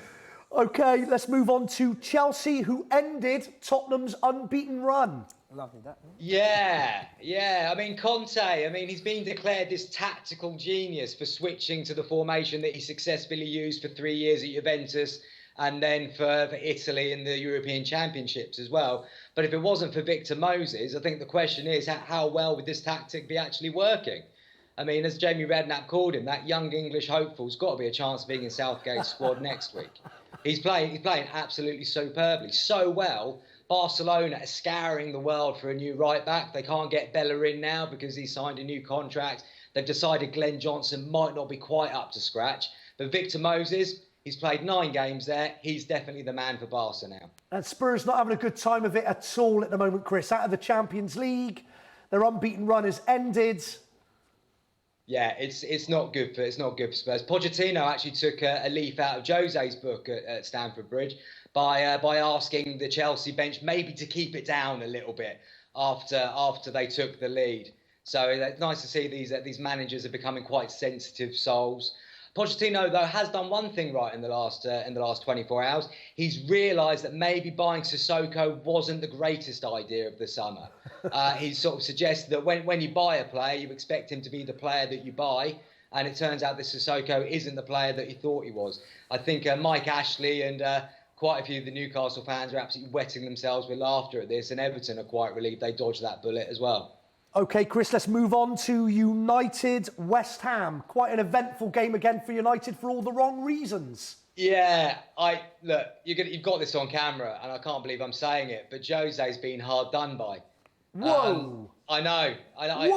What's going on? It pained me to write this. It really did. I was distraught at having to admit this. But you cannot get sent off for kicking a water bottle away. That's tragic. I mean, as one of the guys earlier said, you look at Conte on the sidelines, you look at Kloppo on the sidelines, and these guys are getting praised for showing their passion. Your man on the sofa would love to see Wenger kicking a bottle every so often. It might remind the likes of sort of Coquelin how to do it in the right direction. I mean, it's absolutely terrible news for Jose to be banned for kicking a water bottle away. So you think, old Jose. Chris Ross, for example, from United Standard, you think he is right in his assertion that people have got it in for Manchester United and more specifically Mourinho at the moment? No, hang on a minute. Let's not go that far. I said he'd been hard done by, but I mean, he still brings most of it on himself, doesn't he? It's no wonder the referees are itching to send him off. He's always on at them, and he's always moaning about how there's an agenda against Manchester United. Ferguson created the most ultimate siege mentality at United, and he was a master of it. Yeah. Mourinho is using tricks far too early in his time. It took Fergie 6 years to build a siege mentality at United. Mourinho's trying to do things this way far too soon, and as we've said before, he's already on about page 17 of his manual, when really he's normally on about page 2. So, no, I've got no sympathy for Jose other than that one moment at the weekend. OK, we've got Jermaine, our Arsenal fan, on the lime green sofa, Chris, so let's move on to Arsenal-Bournemouth.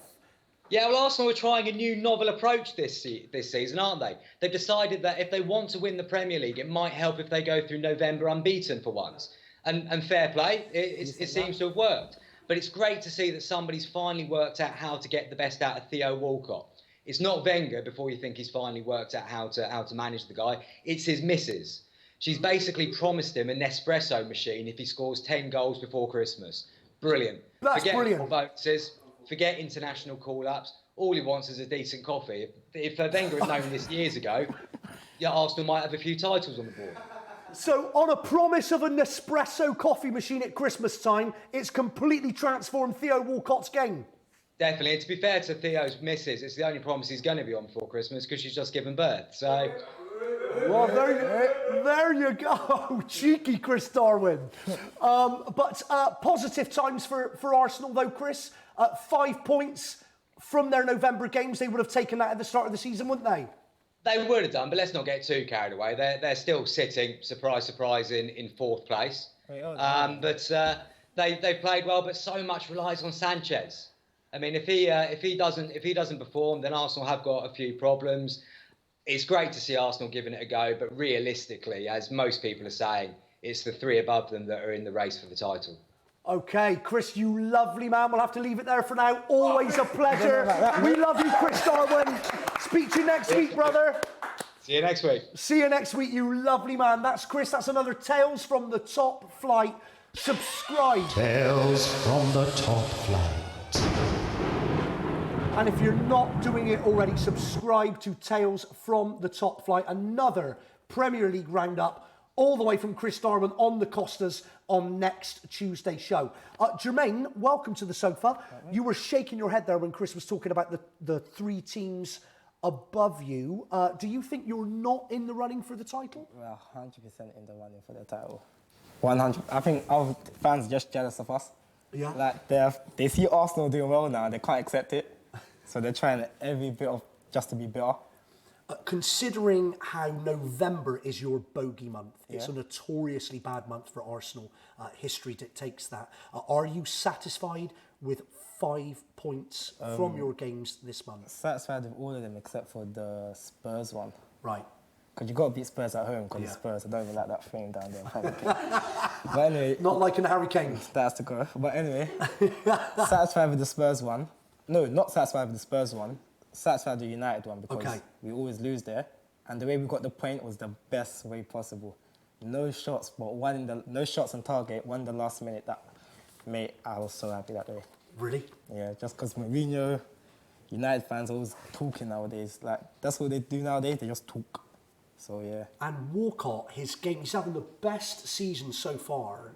Probably, I mean, since his first season. Yeah, he's gonna reach double figures 100% this season. But I don't know what's changed. Maybe because Sanchez is up front, so maybe the way our front four interchange, maybe that helps him. Well, according to Chris, it's because his wife has promised him an espresso coffee maker for his Christmas box. So it could just be that, Jermaine. I don't know about that. I don't know about that, mate. Okay, I'm just hearing that we want to do another wash bag clue before our next break. Sorry, Jermaine, I'm a dirty klepto. I'm sure you're aware of that by now. I've stolen a celebrity wash bag. We're asking you a simple question. Whose wash bag have I stolen? You've had, I think, 3 clues now. You've had the Newcastle Bear. You've had my hot fingers. Steady. And you've also had a clue on the screen. It was, of course, Mr. Bump. Let's have another clue from the wash bag, and it is this cheeky bottle of Bordeaux. If you see that? See, yeah, cheeky bottle of Bordeaux there. Is that the final clue? It might just be the last clue. If you think you know whose wash bag I've kleptoed, then tweet at FanTVUK or email joinin@fantv.me. We'll be back after this next short break with Jermaine on the Lime Green. Good times.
Welcome back to Fan TV. We are live on Sky 212. If you're watching on Facebook Live or YouTube, hopefully you've refreshed.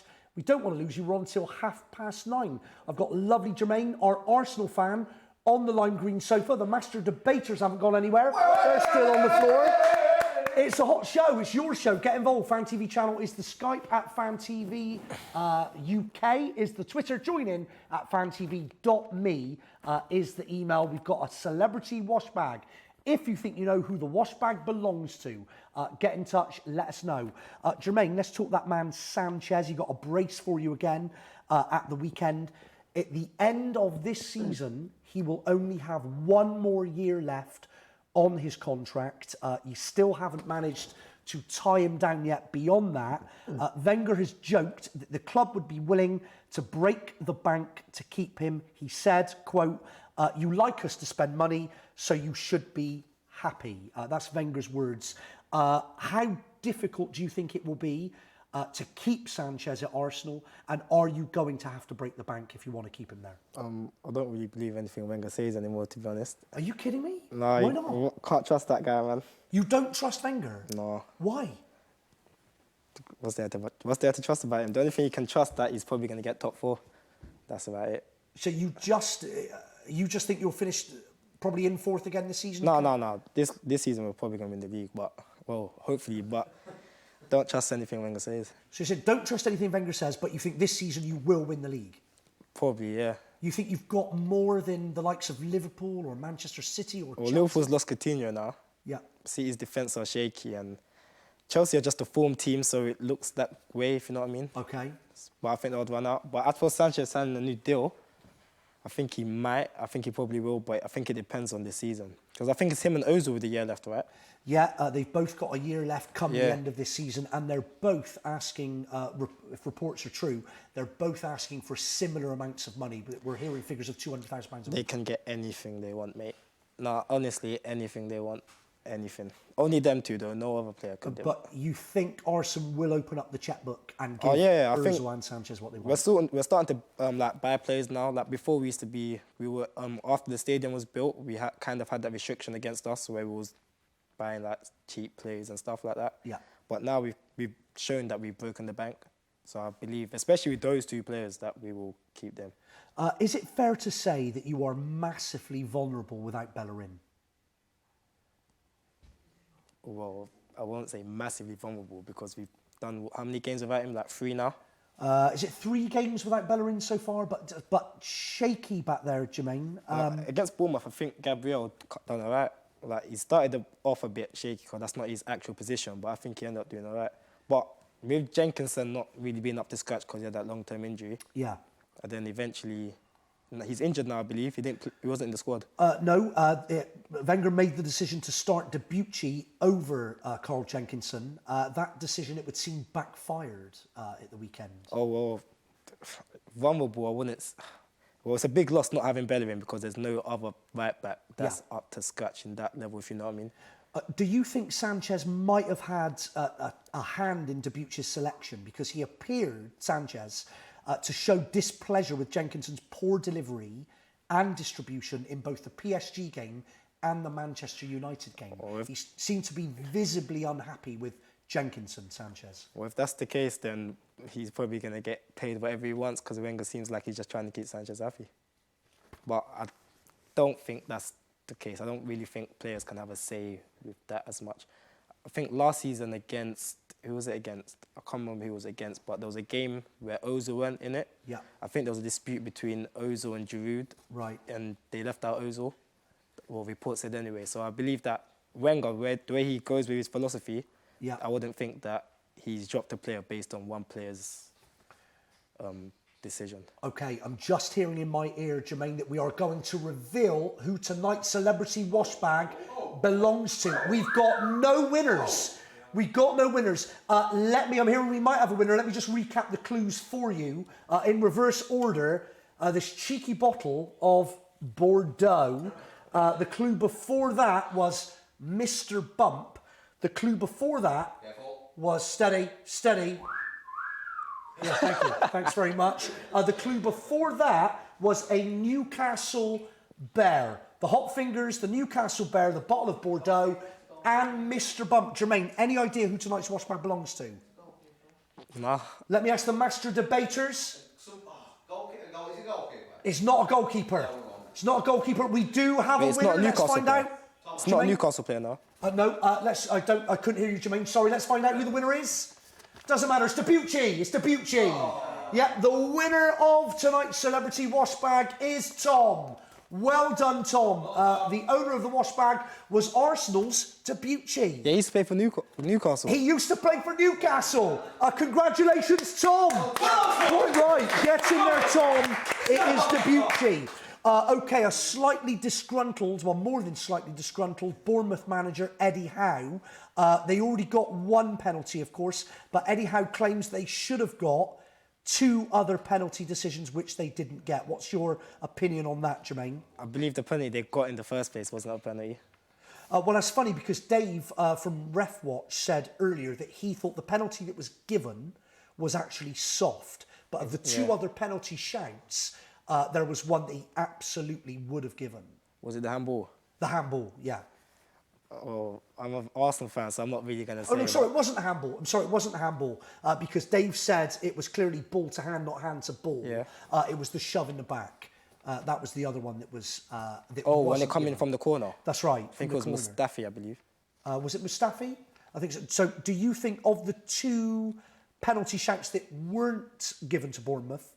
Do you think any of those should have been If anything, upheld? maybe the push on the back because you've seen those given. Yeah. But when I saw the handball, it was a nervous moment, but it did seem like ball to hand. According to Eddie Howe, this is an Eddie Howe quote, Eddie Howe said it was a clear handball. It's difficult when you're Bournemouth and we've been unlucky. Eddie Howe suggesting that we claimed that his side were denied 2 penalties against Arsenal because they were playing a big club away from home. Is it just sour grapes or do you think there's any truth in Eddie Howe's comments? Definitely sour grapes in that, mate. Really? Yeah. I think, no, man, the handball definitely wasn't a penalty.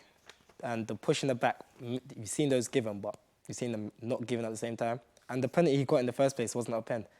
Like, you see Monreal go in front. If anything, I thought it was a foul on Monreal.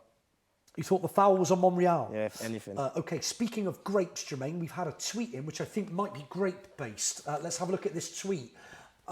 It's from Bordeaux Wines, a passion for excellence in life and style, an appreciation for the craftsmanship and heritage of winemaking. Welcome to the world of Bordeaux Wines. And in case you've never seen a cheeky Bordeaux before, here's a fine example of a cheeky Bordeaux. Perhaps Bordeaux Wines at Bordeaux Wines will send us some bottles, because let me tell you, this fine Bordeaux will be going straight down my snack hatch tonight. We've had a goal! Unbelievable, we've got a goal update. Origi has scored for Liverpool. Liverpool have scored 1-0. Liverpool against Leeds. Bordeaux Wines, thank you so much for that tweet. And that's our score update for all you Liverpool fans. Liverpool are now beating Leeds 1-0, courtesy of an Origi goal in the EFL Cup. Wenger claimed that Monreal couldn't move his hand out of the way. That was what Wenger said, Jermaine. They don't give that anymore because it has to be deliberate handball. It was along his body. Was it deliberate handball? No, definitely wasn't deliberate handball. That's what I thought at the start. It was nervous because when you see a ball hit the hand, you're always thinking, oh, but it definitely didn't seem deliberate at all. OK. We are just about to reveal our poll results as well from our Twitter poll that we've had running this evening. Let's take a look at the question. Which player will be missed most by their club due to injury? 59% of you said Coutinho, Liverpool. 25% said Cazorla. 9% Wickham. 7% Company, Manchester City. Jermaine, who would you have voted for? Did you vote on the Twitter poll? Yeah, I did vote, actually. I actually voted Cazorla. You went Cazorla? Yeah, but probably Coutinho will be missed more. Yeah. Because I think this could reveal Liverpool for... So if you think Coutinho will be missed more, why on earth did you vote for Cazorla? It's a fair question. It's a fair question. It's a fair question. Come on, it's a fair question, Jermaine. It's a fair question. What happened, Jermaine? What happened? Maybe because I miss Cazorla more. Maybe, I don't know. Okay. Well, you personally miss Cazorla more, but you think that overall... I think with Cazorla's absence, we should be playing Xhaka with his absence. Okay. Why isn't he playing Xhaka? It's a good question. I think Jamie Redknapp done a little... he wrote about that. He had an interview saying... He doesn't understand it, and neither do I. Lots of Arsenal fans asking the same question. Why on earth is what is he? He's our third most expensive buy, isn't it? 35 mil. So I'm thinking, why spend the money on the player? Why don't you think he's playing him? What's your opinion? Or maybe because he's a bit rash, if anything. But that's just scraping it. I have no idea. Okay, thank you so much to all of you. Loads of votes on this Twitter poll. We will have another Twitter poll for you on tomorrow night's show. Don't forget, tomorrow night, TV Toby is here. Yes, Mr. Tarrant will be on the lime green sofa from 7:30 here on Fan TV. He'll be chatting to fans from Palace, Wolves and West Brom. Regular guests, yes, indeed. Regular guests Jack and James from Football Fancast will be popping in, as will Mr. Gianluca himself. Bellissimo. That's tomorrow with Toby Tarrant. I will, of course, be back on Thursday at 7:30 for another 2 hours of football chat and mayhem. So tune in then. We've got a couple of minutes left with you, though, Jermaine, on the lime green sofa. Arsenal, let's talk positive, because I know you're Wenger out. Arsenal extend their unbeaten run now to 19 games. That's phenomenal, isn't it? You've got to be happy. Yes! 19 games. Got a couple of boos on the floor. But even though you're Wenger out, 19 games unbeaten. Yeah, what's it? 1 loss in 8 months, something like that? Is that the stat? Yeah, 1 loss in 8 months now? Yeah. Debuchy's selection was a massive gamble because he's not played all season. So that just highlights the problem that you've got at right back without Bellerin. What do you think needs to be done come the January transfer window? Do you think you'll be bringing someone else in to cover that position? It depends on Debuchy's injury, like how long he's out for, and I think it depends on a lot, because if Cazorla comes back, like quicker, maybe Coquelin will go there, and maybe I don't think Bellerin's out for too long. Had a quick goal. Woodburn for Liverpool, it's 2-0, and on that note, we have to go. Jermaine, I'm so sorry. Give a big hand to Jermaine, everybody. Good night, back tomorrow. Good times. Thank you.